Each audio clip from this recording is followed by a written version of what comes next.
Hey guys, hope you enjoyed this new What If series, and so let us begin. What if Dalmador was in the Monsterverse? So, what is Dalmador? Dalmador would actually be classified as an Alpha Titan on Monarch files, far bigger than any Titan they discovered so far.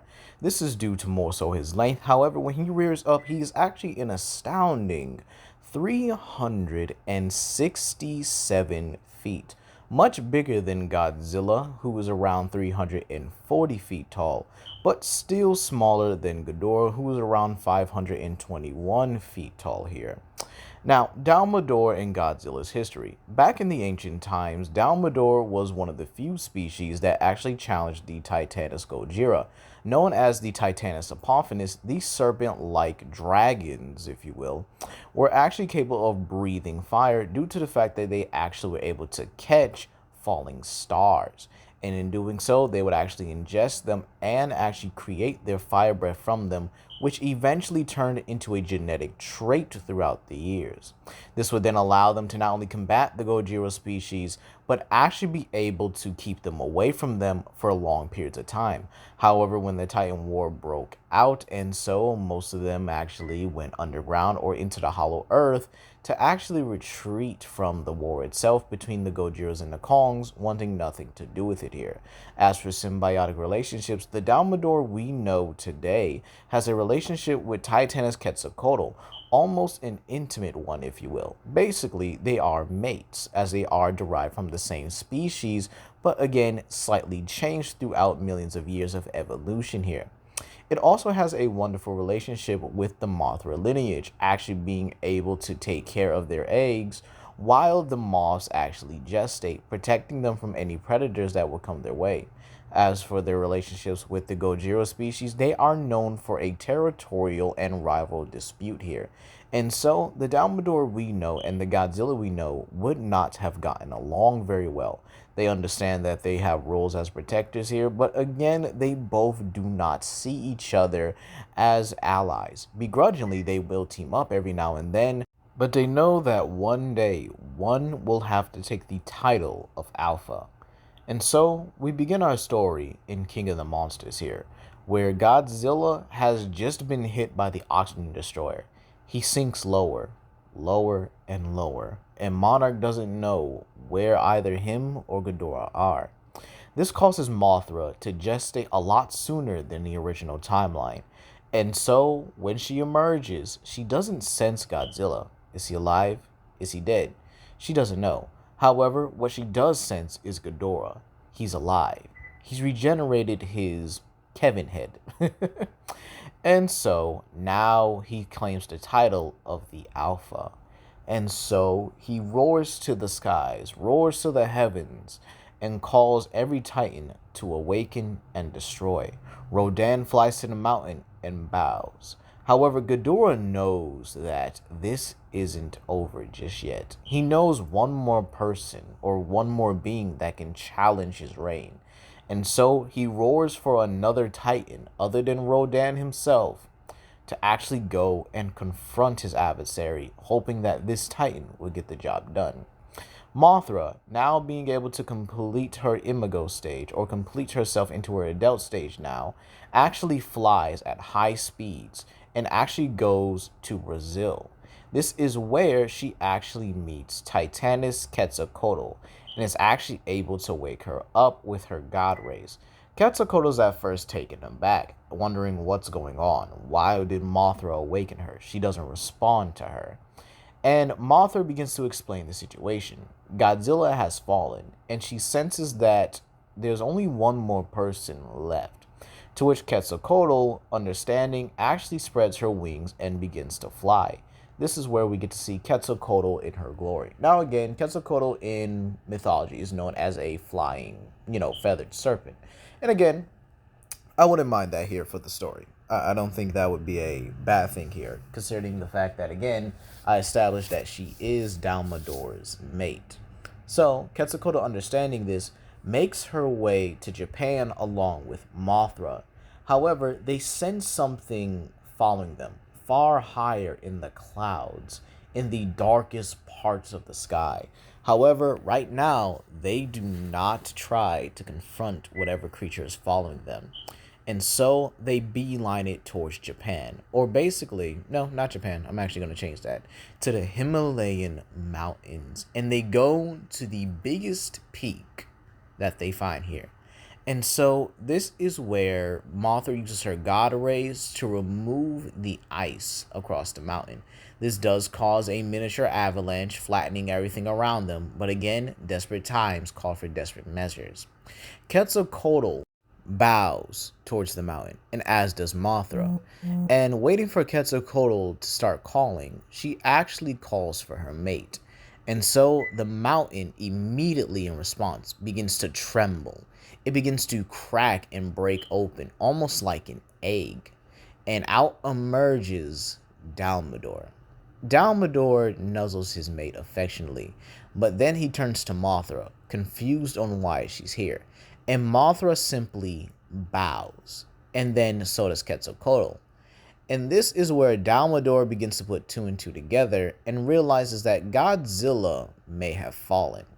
And so, understanding what's going on here, and as Mothra begins to convey that Ghidorah has arisen, Dalmador begins to, well, slither off here. However, before he does, he is hit with an earth-shattering sonic screech, and there he is met by Camazotz.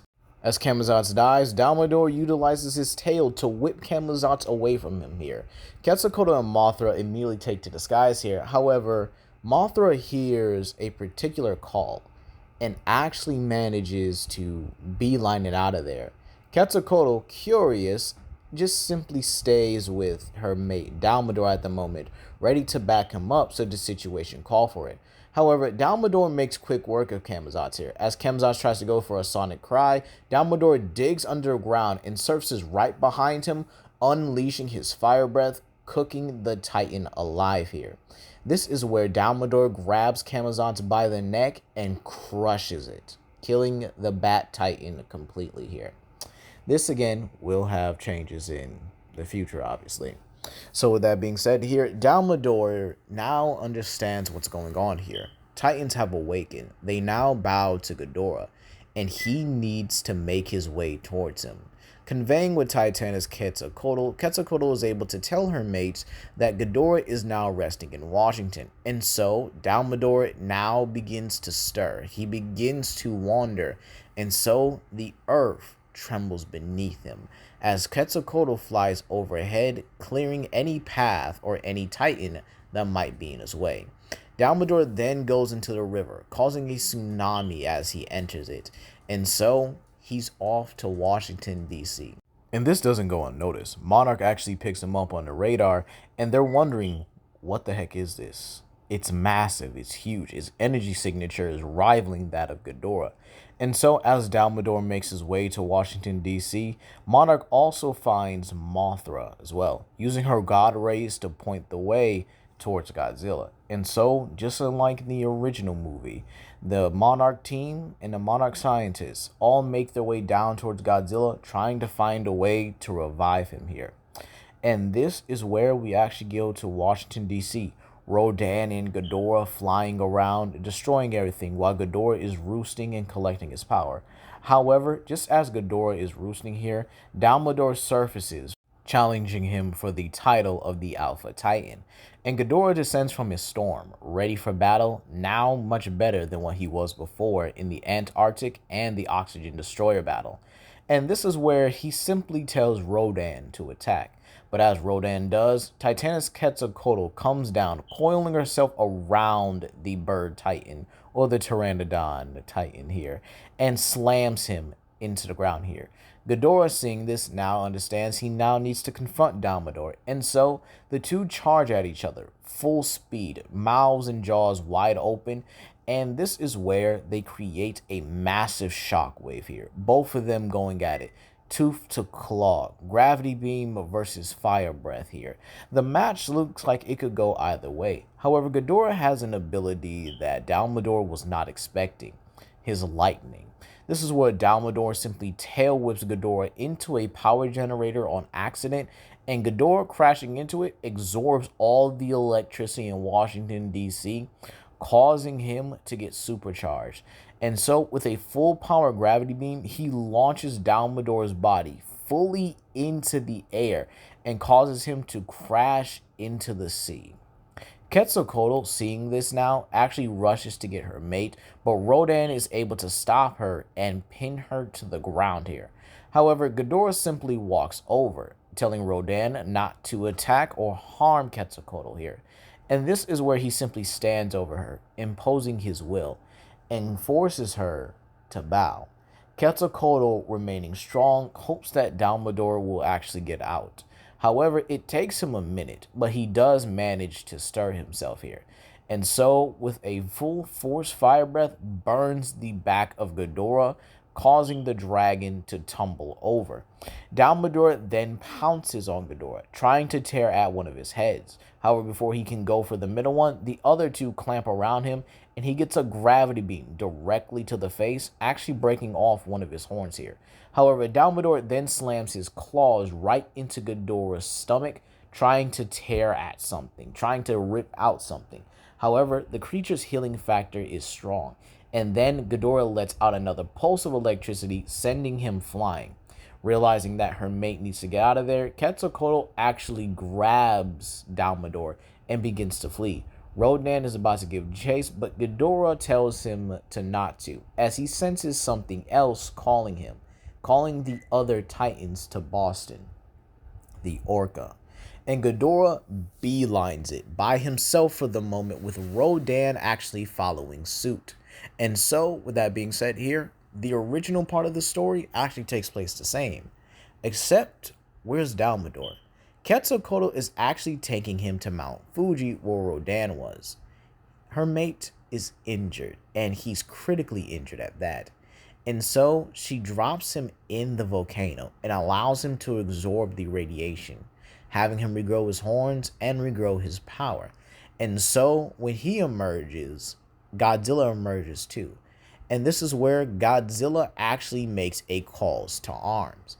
And so Mothra circles ahead, and this is where they see something else. When Dalmador arises, he's much bigger, much more powerful, and he's sporting a much more oranges-like color. Yeah, so using the radiation from Mount Fiji or whatever, yeah, he becomes Shah Dalmador as well. So with that being said here, he actually gives his own call to arms, actually exhibiting a much more brighter, more, I guess you could say, vibrantly colored blue flame here. And Godzilla and him both see each other's call to arms and begin to make their way towards each other at the edge of, well, I think it was Mexico, if I believe it was. And this is where both of them simply stare at each other for a moment.